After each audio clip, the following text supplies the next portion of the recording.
Don't resurrect it. Don't resuscitate it. Just let it die. Now, here's the problem. Spiritually, I didn't have a do not resuscitate thing on me. And I'll be honest with you that part of my flesh wanted to resuscitate the flesh. The world wanted to resuscitate my flesh. And the enemy was giving me spiritual flesh CPR. Everything was trying to revive this which was crucified. And guess what? If I give them time, then what begins to happen is the flesh begins to do what?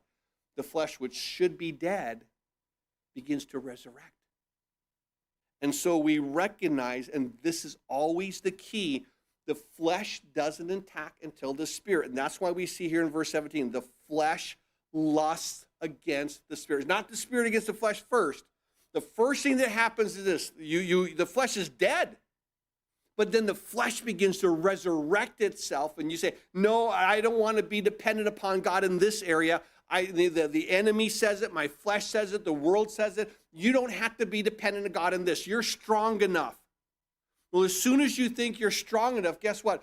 You've heard me talk about this before, the scripture that we had on our refrigerator when I was a kid, the scripture that was never a scripture, the quote that said what? God helps those that help themselves. And so I've got to step in and I've got to help God. That's not what the Bible teaches.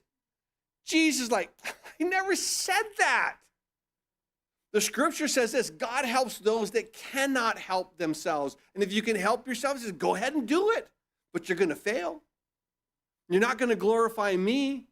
And I think it's so important that when we see this, here's that heart. And so when we recognize the reality of it,